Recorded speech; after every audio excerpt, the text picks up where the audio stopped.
Halo, apa kabar semua saudara-saudari, teman-teman sekalian, dan para pemirsa YouTube saya? Terima kasih atas dukungan dan support Anda untuk kita bisa mengembangkan YouTube ini bersama-sama, supaya ini bisa menjadi sarana edukasi bagi saudara-saudara yang membutuhkan, terutama untuk mereka yang benar-benar butuh support emosional yang down, support untuk mereka yang gagal bayar, mereka yang dikejar-kejar oleh debt collector, supaya mereka bangkit lagi dari keterpurukan mereka dan mereka bisa hidup normal kembali. Karena kenapa? Orang yang sudah terjerat pinjaman online itu, apalagi dia mengalami galbay, sebenarnya itu sudah abnormal. Kenapa saya katakan abnormal?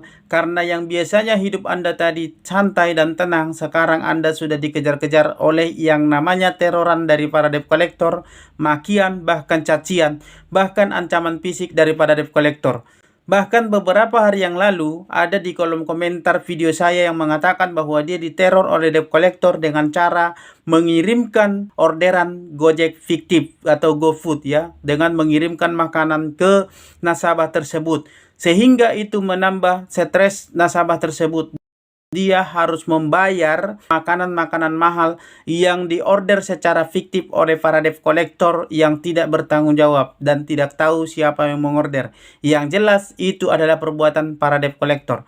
Kenapa saya katakan perbuatan debt collector? Karena memang si nasabah ini cerita bahwa sebelum orderan fiktif tersebut datang, dia telah diancam terlebih dahulu supaya diteror terus.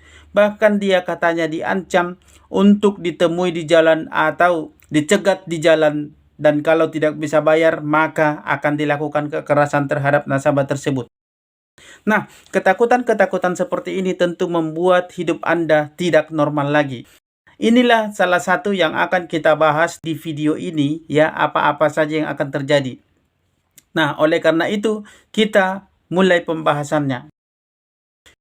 Selamat berjumpa kembali dengan saya Maro di Maro Channel. Di sesi kali ini kita akan membahas mengenai resiko-resiko apa saja yang akan terjadi atau ancaman apa saja yang akan terjadi ketika Anda galbay di pinjol.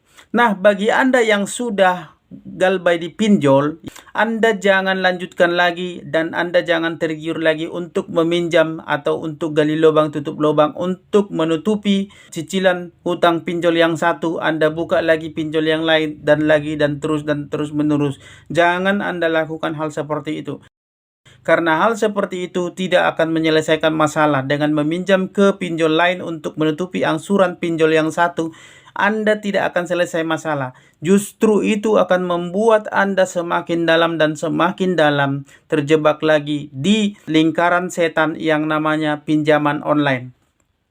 Sama seperti video saya beberapa hari yang lalu, video sebelum video ini ya, di situ saya menceritakan kisah nyata pengalaman dari seorang teman saya yang pernah mengalami galbay, yang sudah kesulitan, depresi, stres setiap hari, bahkan ketakutan seperti melihat setan ya. Ketika ada orang datang ke arah rumahnya, dia akan ketakutan. Ketika ada orang seperti melihat dia di jalan, dia akan ketakutan. Dia stres. Oleh karena dia stres, maka hampir saja dia mengakhiri hidupnya karena sudah terjerat di beberapa pinjaman online seperti yang saya ceritakan di video tersebut. Nah, supaya teman-teman jangan sampai menghadapi hal seperti itu, maka saya katakan saat ini juga Anda putus hubungan Anda dengan yang namanya pinjol. Ketika Anda gagal bayar pada saat ini, maka Anda putus hubungan Anda dengan pinjol dengan cara cuekin. Jangan Anda jawab WA atau SMS atau bahkan teleponan dari para debt collector pinjol. Bahkan Anda jangan pikirkan, jangan dijawab ya. Bahkan anggap itu tidak ada. Nah, bagi Anda yang belum pernah meminjam di pinjaman online, namun Anda punya rencana untuk meminjam di pinjaman online, saya katakan jangan sampai Anda tergiur. Karena yang namanya pinjaman online itu tidak pernah menyelesaikan masalah keuangan Anda. Justru itu akan membawa masalah yang begitu besar ke dalam kehidupan Anda, ya, masalah ekonomi, masalah keuangan, yang akan membuat Anda nanti tidak bisa tenang, tidak bisa tidur, Anda depresi, Anda stres, Anda tertekan, Anda kehilangan teman-teman, Anda kehilangan istri, kehilangan saudara, kehilangan pekerjaan, bahkan Anda akan kehilangan diri Anda sendiri nantinya. Bahkan mungkin Anda akan mengakhiri hidup Anda. Oleh karena itu saya katakan jangan pernah berurusan dengan namanya pinjol. Karena sudah banyak saya lihat ya dari teman-teman yang komen juga di kolom komentar. Bahkan ada juga yang telepon langsung ke saya, ada juga yang langsung cerita sambil menangis dan mengatakan sangat menyesal telah pernah mengenal yang namanya pinjol. Nah, kepada saudara, teman-teman, Bapak Ibu sekalian yang melihat channel ini, tolong disebarkan supaya para teman-teman kita di luar sana jangan sampai terjebak dengan namanya rayuan oleh para pinjol-pinjol yang tidak bertanggung jawab yang sudah menyengsarakan hidup banyak orang. Oleh karena itu, maka bagi Anda, sebelum Anda meminjam di pinjaman online, adalah penting untuk Anda mengetahui ancaman apa saja yang akan Anda hadapi atau yang akan Anda rasakan ketika Anda tidak mampu untuk membayar utang pinjaman online. Sebagai seorang nasabah, ancaman ini wajib diketahui bagi Anda saudara-saudara sekalian atau teman-teman sekalian untuk atau sebagai bahan pertimbangan sebelum Anda memutuskan untuk mengambil pinjaman online di layanan fintech legal maupun yang ilegal yang terdaftar di OJK. Nah, apa bedanya yang legal dengan yang ilegal? Mungkin sebagian atau kebanyakan dari teman-teman sudah paham artinya legal dan yang ilegal. Legal itu tentu saja adalah pinjaman yang atau pinjol yang sudah resmi terdaftar dan diawasi oleh OJK. Nah, yang ilegal adalah yang tidak resmi atau tidak terdaftar di bawah naungan OJK. Ketika kita mendengar kata legal dan yang ilegal, yang terdaftar dan yang tidak terdaftar, kita berpikir seolah-olah yang legal ini adalah lebih aman dan yang ilegal ini adalah lebih tidak aman. Sebenarnya, kalau menurut pengalaman di lapangan dan juga dari cerita teman-teman yang sudah pernah mengalaminya, menurut saya, yang legal ini adalah yang lebih berbahaya daripada yang ilegal. Kenapa bisa begitu? Bukankah ilegal itu tidak diawasi dan legal diawasi? Oke, nanti saya akan jelaskan kenapa yang legal ini sebenarnya lebih berbahaya daripada yang ilegal. Tapi sebelumnya, kita akan lanjut dulu ke pembahasan kita. Platform fintech ini memang sudah menjadi pilihan yang begitu primadona khususnya bagi masyarakat Indonesia yang tidak memiliki akses terhadap layanan keuangan formal atau yang tidak mau ribet dengan pengajuan yang beragunan atau pengajuan yang tidak beragunan yang melalui bank, survei segala macam. Jadi ini menjadi primadona karena simpel pengajuannya, gampang, tidak perlu harus bertemu bertatap muka dan tidak perlu harus pergi ke kantor, tidak perlu mempersiapkan persyaratan fotokopi segala macam, cukup dengan memberikan data-data di internet saja atau lewat platform mereka saja atau lewat aplikasi mereka saja. Nah, hadirnya layanan fintech ini memang menjadi angin segar yang benar-benar menawarkan kemudahan dan juga kebebasan finansial untuk sementara bagi orang yang membutuhkannya ya. Karena produk pinjaman online ini bisa didapatkan dengan sangat mudah dan tanpa persyaratan yang rumit. Bahkan Anda hanya cukup memberikan atau menunjukkan dokumen pribadi Anda seperti KTP, KK, NPWP, dan slip gaji. Maka Anda atau siapa saja sudah bisa mendapatkan yang namanya pinjaman online atau uang dari pinjaman online. Seperti KTP, NPWP, dan slip gaji. Siapa saja dapat menjadi pengguna pinjaman online untuk mengatasi berbagai problema keuangannya. Nah, hal ini, di balik kemudahan ini, tentu ada risiko yang besar yang menunggu Anda, yang membuat Anda pasti suatu saat akan terjebak dengan jeratan utang yang terlalu berat, hingga tak mampu membayar cicilannya. Kenapa terlalu berat hingga tidak mampu membayar cicilannya? Karena pinjaman online ini, bunganya itu sangat besar. Risikonya juga sangat besar. Dan kemudian ketika seorang nasabah tidak mampu untuk membayar atau sedang gagal bayar, maka debt collector akan menawarkan untuk meminjam ke pinjol lain, aplikasi pinjol lain. Dengan tujuan supaya pinjol yang ditagih oleh si debt collector ini terbayarkan. Sehingga dia dapat duit dari situ ya, dapat insentif. Nah, Anda akan semakin terbenam di lubang yang satu lagi. Sudah 2 lubang atau sudah 2 bunga yang akan Anda bayar, sudah 2 cicilan yang akan Anda bayar setiap harinya.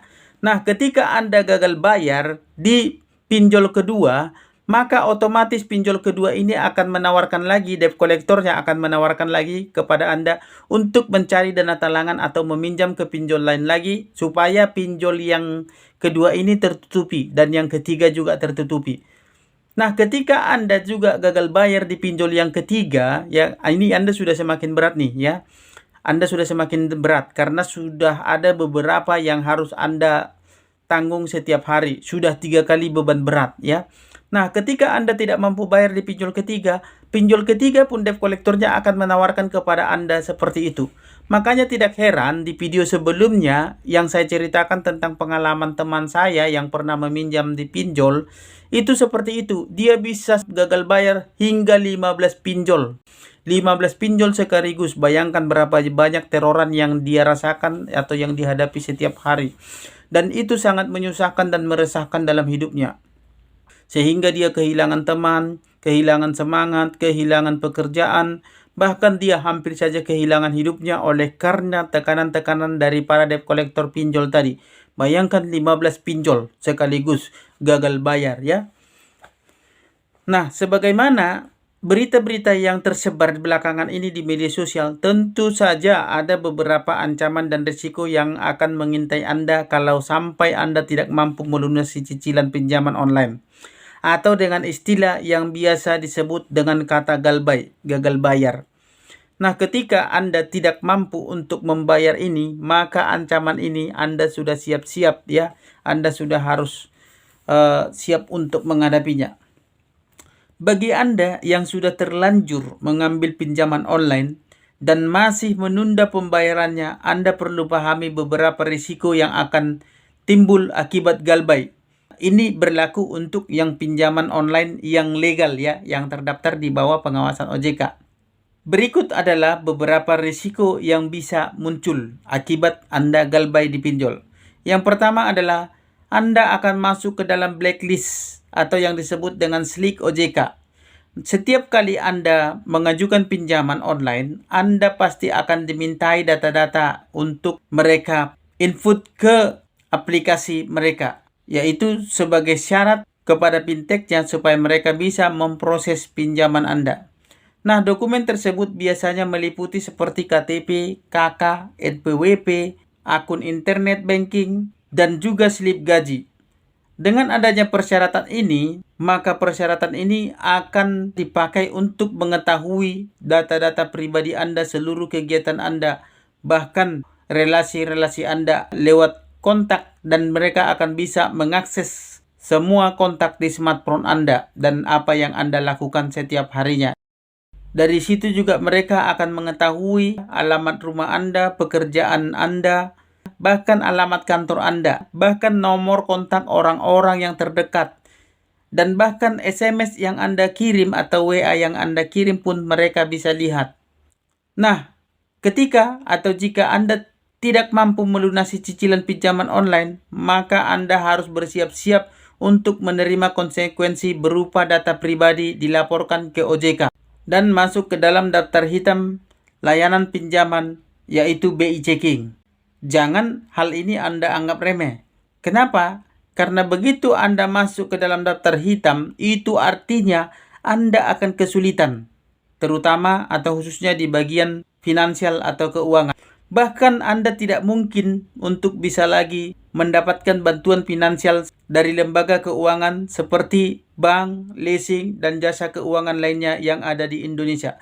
Nah, inilah yang akan membuat Anda nanti kesusahan. Ketika Anda butuh sokongan dana, ketika usaha Anda sedang maju-majunya, kemudian Anda mau meminjam ke bank untuk mengembangkan usaha Anda tidak bisa lagi untuk melakukan hal itu atau mendapatkan akses itu. Ketika Anda butuh rumah, ada orang yang jual rumah dengan murah, Anda mau belinya secara kredit, atau Anda mau ambil perumahan, Anda tidak akan bisa lagi karena Anda sudah kena blacklist. Atau ketika Anda tiba-tiba mengalami sesuatu hal yang benar-benar membutuhkan banyak duit, katakanlah Anda punya motor atau mobil, Anda bisa menggadaikan BPKB-nya. Tapi karena Anda terhalang dengan yang namanya BI Checking tadi, akibat dari gagal bayar pinjol, maka Anda tidak akan bisa mendapatkan akses layanan tersebut lagi. Karena kenapa? Karena Anda sudah terblacklist di semua bank dan leasing. Dengan kata lain, maka dengan demikian Anda tidak akan lagi mendapat kesempatan untuk bisa bangkit dari keterpurukan. Oleh karena itu, maka penting bagi Anda untuk selalu menjaga skor kredit Anda agar senantiasa tetap dalam keadaan baik ataupun positif, yaitu dengan cara membayar tagihan dan pinjaman jenis apapun tepat waktu. Dengan begitu, Anda akan dipercaya untuk melakukan pinjaman kembali di saat krusial, di saat dibutuhkan, ketika usaha Anda mau berkembang, ketika Anda butuh dana cepat, orang tua sakit, saudara sakit, atau ketika Anda butuh sokongan dana untuk mendaftarkan sekolah anak Anda ke sekolah favorit, atau ketika Anda usaha sedang maju-majunya dan Anda butuh dana untuk mengembangkan usaha. Nah, itu semua akan terkena imbasnya, ya. Dan pada saat Anda benar-benar merasa terdesak ke depannya, maka hal itu atau kesempatan itu tidak akan mungkin lagi Anda bisa dapatkan yang disebut dengan layanan keuangan dari bank dan leasing. Kemudian yang kedua, risiko yang mungkin terjadi, bahkan yang sudah pasti terjadi adalah tentu Anda akan dikenakan denda serta beban bunga yang terus menumpuk. Kenapa? Karena ketika Anda gagal bayar, itu per harinya sudah dihitung dendanya kali sekian, ya, sekian persen per hari. Nah, bunga yang terus menumpuk itu ketika Anda gagal bayar, contohnya hari ini Anda gagal bayar, hutang Anda kan bertambah tuh otomatis tuh. Nah, hutang Anda ini yang bertambah dari denda tadi, maka akan dikenakan lagi bunga. Sehingga bunganya semakin besar, ya. Dan hutang Anda pun semakin menumpuk seperti gunung. Nah, sudah menjadi rahasia umum jika Anda harus membayar denda keterlambatan ketika Anda tidak mampu untuk melunasi cicilan pinjaman online tepat waktu. Dengan sengaja tidak melunasi pinjaman online, maka beban denda ini akan terus berkembang dan berlangsung secara akumulatif. Ya, akumulatif itu maksudnya bertambah besar, bunganya pun tentu bertambah. Yang tadinya Anda hanya membayar bunga dari pokok pinjaman Anda, ketika Anda telat bayar, maka dendanya itu akan dimasukkan lagi ke pokok bunga dan akan dihitung lagi persenan keterlambatannya. Begitulah terus yang akan terjadi sehingga akan semakin besar dan membengkaklah tagihan Anda.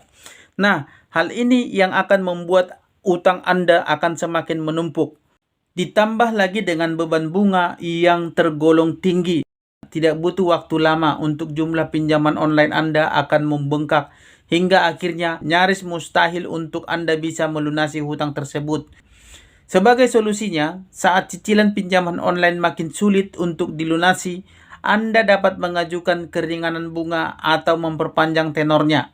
Namun hal ini sungguh sangat kecil kemungkinannya terjadi. Walaupun ada beberapa perjanjian, ada beberapa ketentuan yang telah ditetapkan oleh OJK kepada setiap pinjol ilegal, namun hal itu terbatas dan mereka tidak bisa melakukan atau mengabulkan hal itu untuk semua nasabah. Bahkan mungkin hanya sekian persen dari nasabah itu yang mereka bisa kasih layanan restrukturisasi atau perpanjangan pinjaman atau keringanan.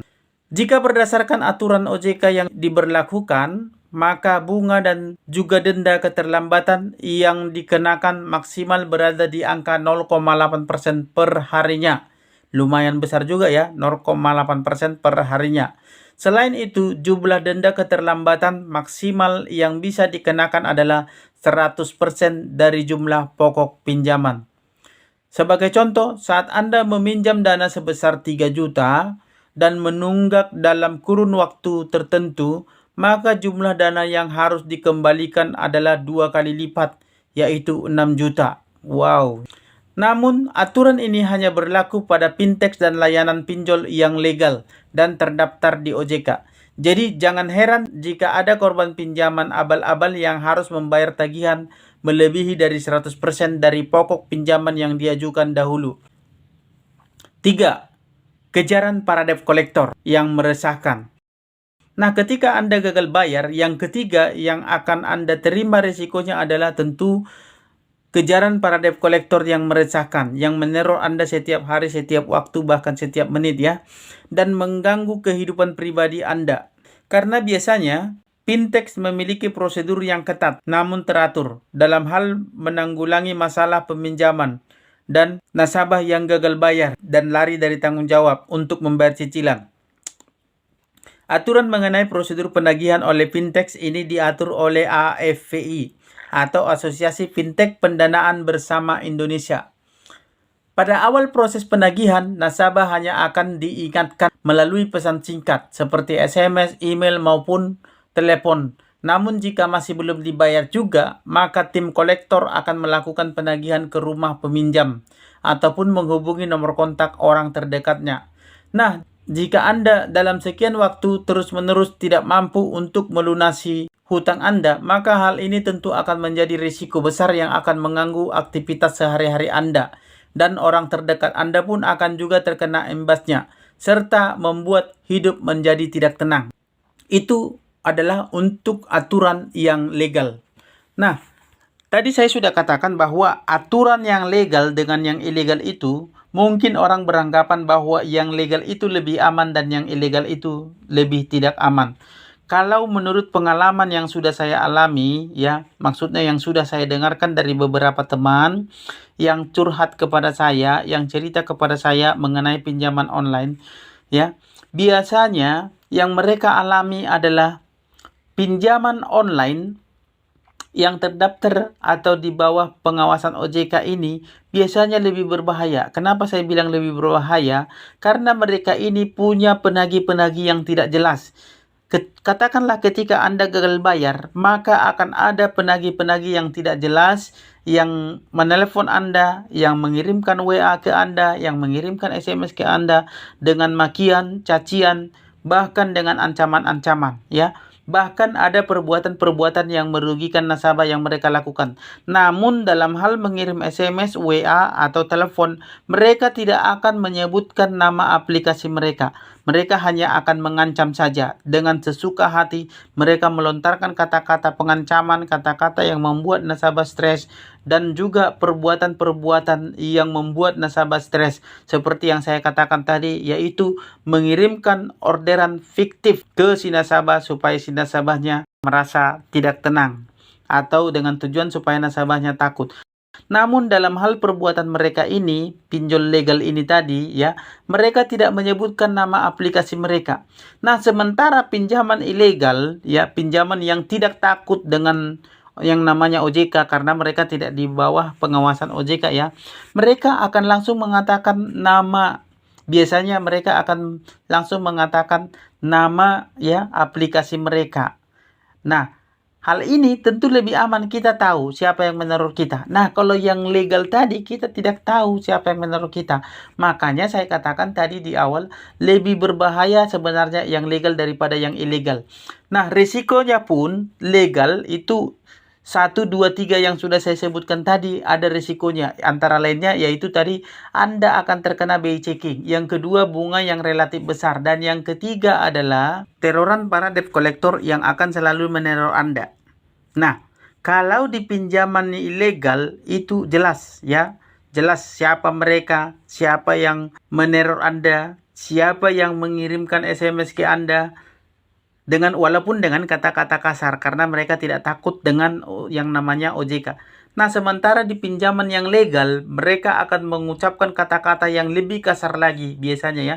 Tapi mereka tidak akan menyebutkan nama perusahaan atau aplikasi mereka. Sehingga ketika Anda melapor ke OJK, maka OJK tidak akan bisa melacak mereka. Dan OJK hanya akan mengatakan bahwa mereka tidak terbukti bahwa mereka melakukan teroran terhadap Anda dengan cara yang tidak manusiawi. Jadi intinya, legal maupun ilegal, kalau menurut saya lebih, ya, berisiko yang legal daripada yang ilegal.